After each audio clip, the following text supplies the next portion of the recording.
Finance family, and welcome to this edition of Let's Talk Tuesday. So on this edition of Let's Talk Tuesday, we are talking about vacation savings. I'm super excited to be talking about this. I want to share with you some of my tips, some of my practices, and then I want to share with you a little real life example of how you can save money while on vacation and for your vacation. So let's jump right in it. But before we proceed, I do want to put out a disclaimer. So, for those who don't know, I am a planner by nature. And so I plan in every aspect of my life, including vacation. Okay. And when I say planner, I'm not talking about, hey, we're going to go here on this night, we're going to go here. No, no, no. I actually have written out my vacation in an Excel spreadsheet, right? With dates, with amounts, um, with meal amounts per person. Like I plan to that level of detail. So I just want to make sure that I have full disclosure before I get into it. So that when you hear some of these tips, you're like, oh, wow, Samara is really serious about her vacation planning. Yes, I am. And I'm not saying that you should plan to the level of detail that I do, but I will say this, it definitely helps you save money. And that's what we're all about at Five Finance, right? We're all about building wealth. And a part of building wealth is saving money. Okay. So, the first thing that you should do before you even start the idea or the notion of, hey, I want to take a vacation, number one is to plan. And part of that planning is creating an account for your vacation. Okay. So I have what we call the vacation fund, and I open up a CD and I make sure that that CD matures like every year around the time that I'm anticipating taking a vacation. So you see how good you have to be in planning, because you got to make sure that you can pull that money out and you have enough money saved for the time that you are anticipating taking your vacation. Um, and before I move on, feel free to jump in, chime in, ask questions, leave comments of your best practices while I'm explaining some of my tips and practices, because we're all about learning and growing together. So I'm going to share with you, and feel free to share with me as well. Okay. So getting back to how I fund my vacation. So I do it through the form of a CD. Okay. So a CD is a certificate deposit that you can set up with your bank. It one allows you to put a set amount into the account like every month or every pay period, however frequently you want to contribute. And two, it earns interest, usually higher than what you would receive on your checking for sure, and definitely on a savings, right? And so that's why I utilize the CD in order to fund my vacation, right? Now, if you make early withdrawals from your CD, you can incur penalties. Okay, so you want to make sure that when you're planning for your vacation, that hey, it's around that time that your CD is ready to mature, so that you don't incur those penalties. But if you have to withdraw it a little sooner, the penalties really aren't that much, guys. And I feel like you would make out better in the long run funding your vacation this way versus credit cards, right? That have high interest and leave you with a bunch of debt after you finish your vacation. So, number one planning tip is fund your vacation through a CD, right? Or a high yield savings account. Okay. I don't care how you do it. I just don't want you to incur debt to fund your vacation. That's the number one rule. Okay. No debt. Make sure you fund it through saving, through planning. Okay. Number one.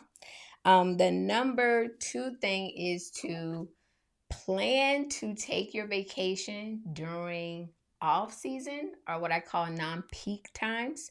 So when you think about peak times, you think about spring break, right? Everybody's traveling on spring break. So, of course, hotels are raising their fees, airline tickets are raising their fees. So, may not be the best time to take a vacation.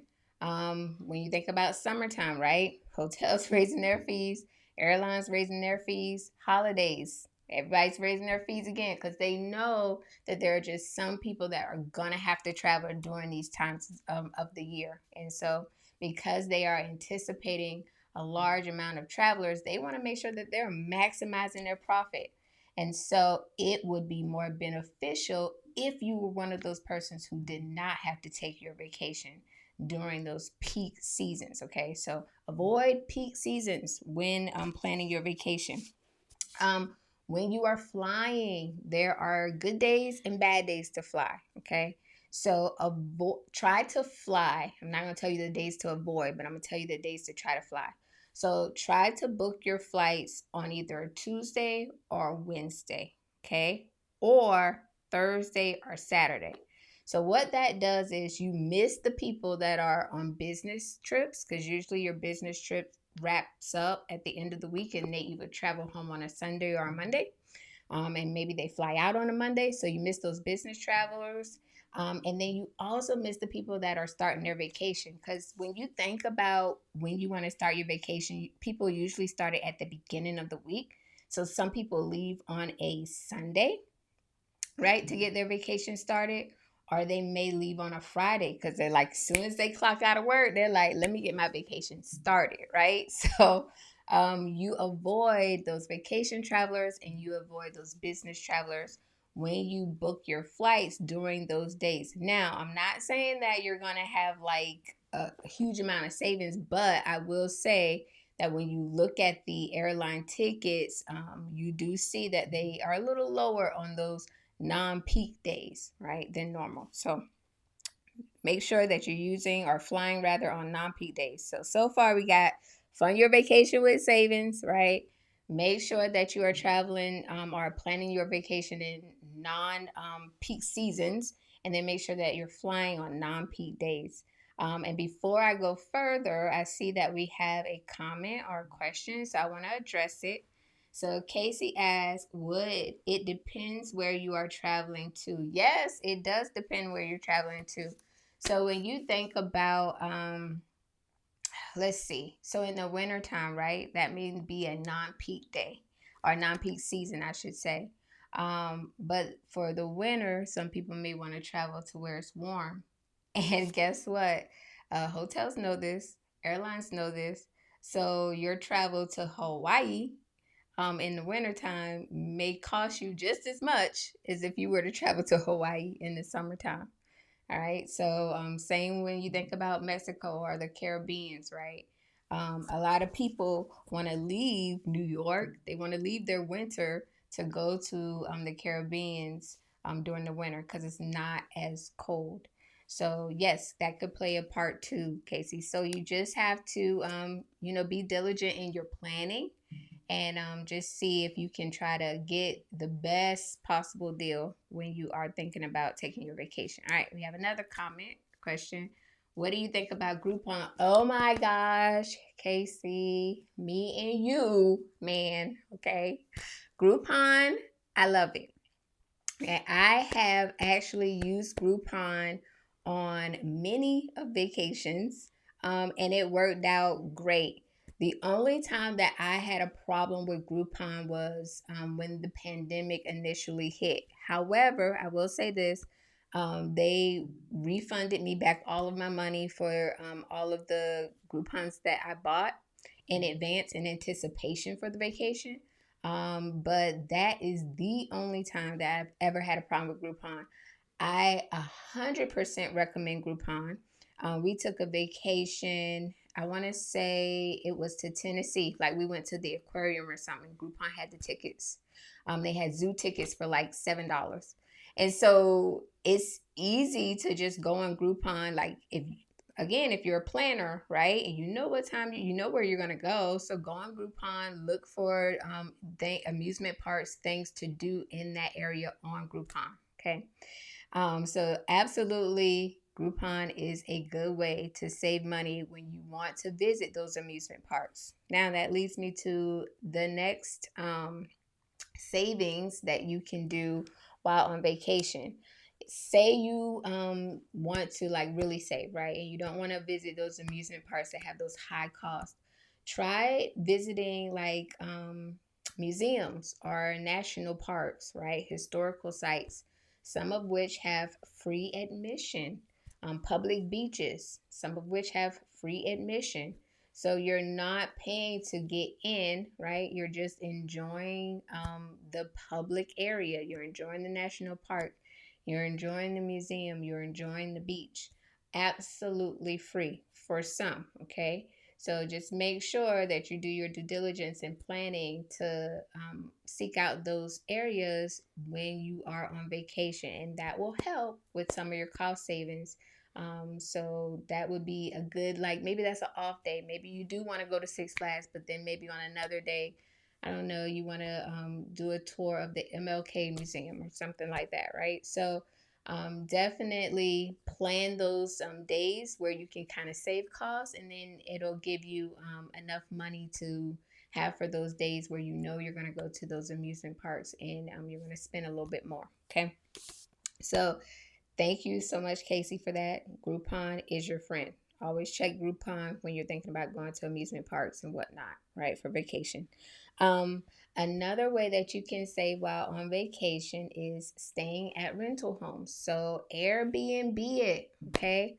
I will say this: make sure that you're looking at the ratings. Make sure that you're looking through pictures. Um, just to make sure that you are getting what you pay for. Definitely look at reviews from other stayers, and then look at the time or the dates of the reviews. Like I try to look at reviews that have happened within a month because I'm like, okay, those are legitimate. If your review is older than 30 days, then I'm probably not selecting your property. But that's just me. Okay. So make sure when you are thinking about doing Airbnbs, do it that way. Okay. Make sure you're looking at those reviews. But Airbnbs definitely help you because they save you costs related to parking. They save you costs related to food. You can cook. You got a full home in some cases. And they save you costs in relating to lodging because you're not like getting this one hotel room that may only sleep three. Let's say you take your family and then some friends, like you all can have that entire house that may be able to accommodate 8 people. Okay.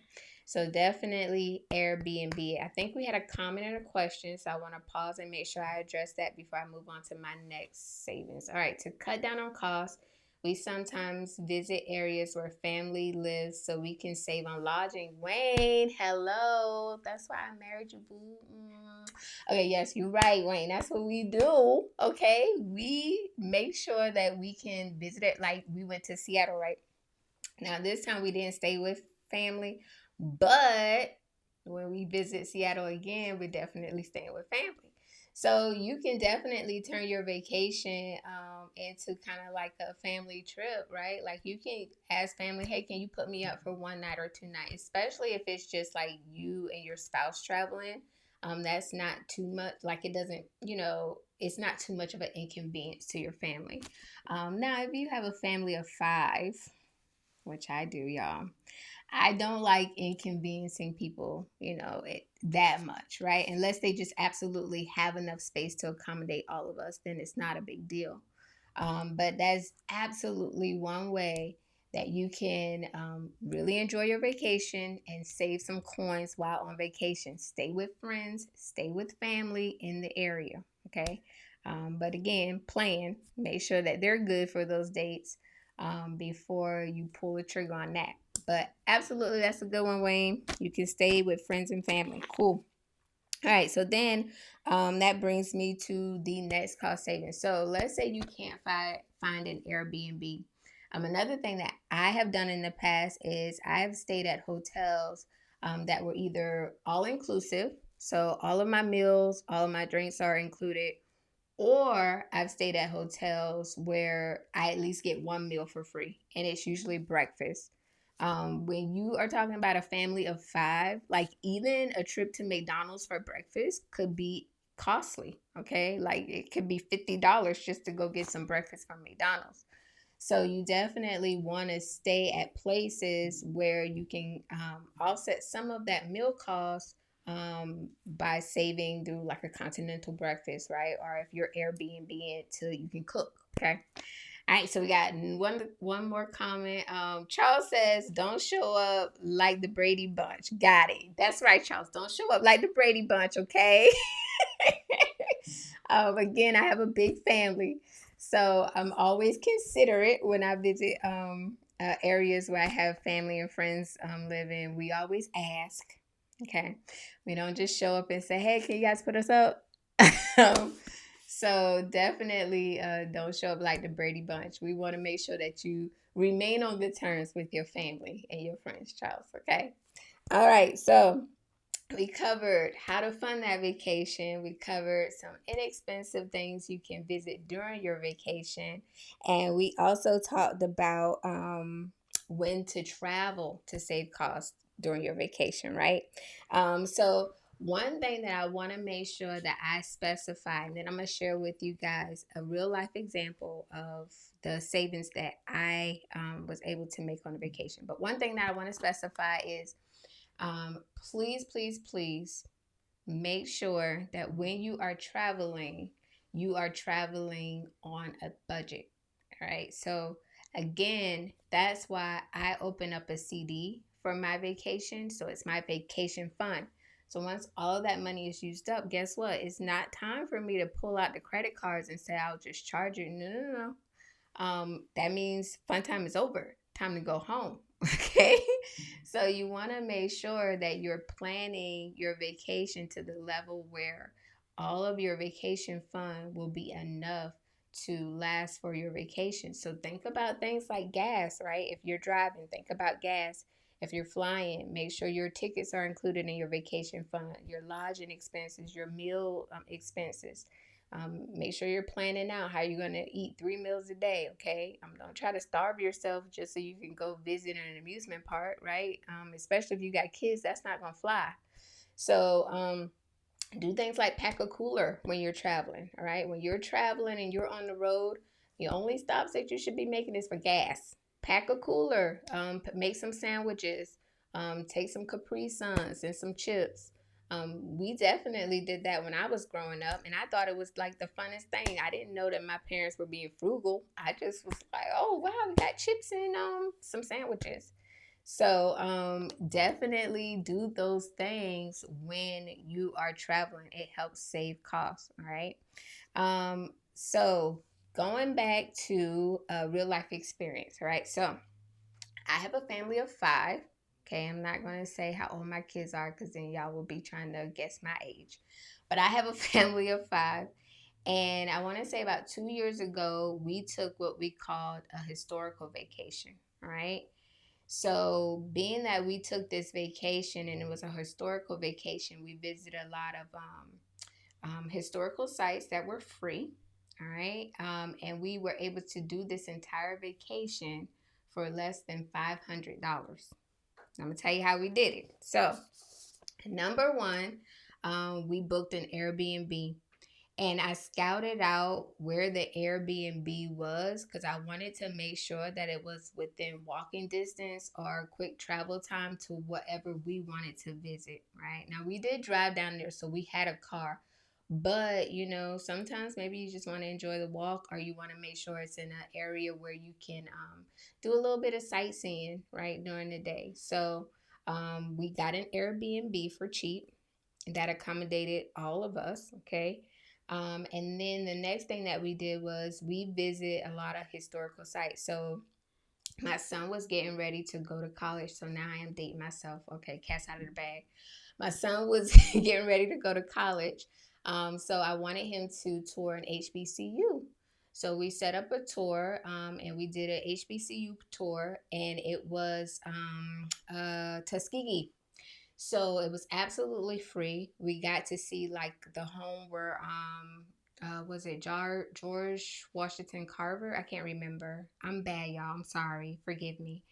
But we got to see the homes of some of these historical people, right?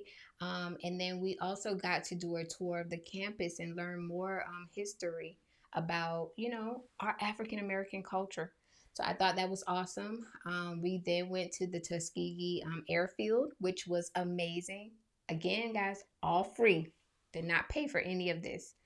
And so then after that, we said, okay, we're gonna go get into the Airbnb, clean ourselves up. The next day, we're gonna do some more touring. So there was a museum there that we went to, and it told about basically, slavery and all that jazz. And then at the end of the museum, they don't charge you to get into the museum, but they do ask for a donation. Okay, and so we made donations.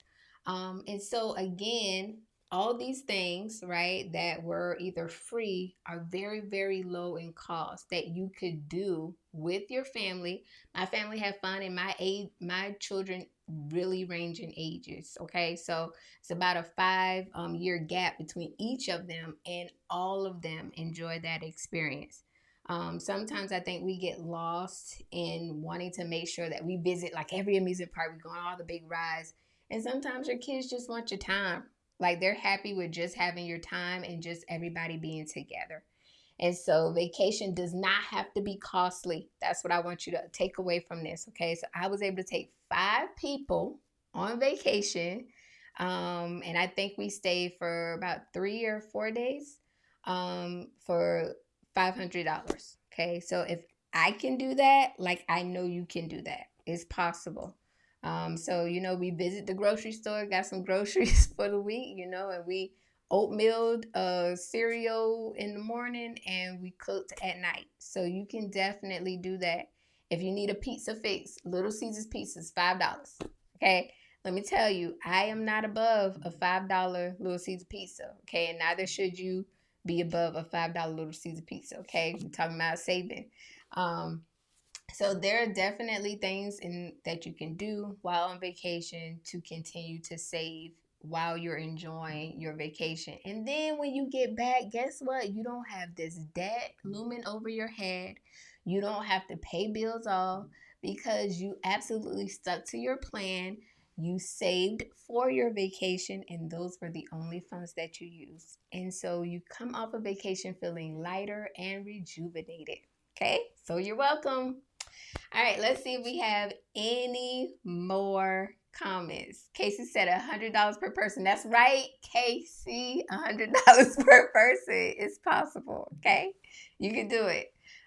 Wayne says, "Thank God for a frugal wife." Yes, you are welcome, baby. I know you appreciate me. All right. Do we have any more comments? Any more questions? No. Okay. So I hope this was helpful, guys. Please, drop some palm tree emojis. Let me see your sunglasses. Let me see some vacation inspired emojis if you found this to be helpful. Please continue to share your own vacation savings tips. Like I said, Casey, that was a good one with Groupon. I shared with you that I use Airbnb. I also use Groupon.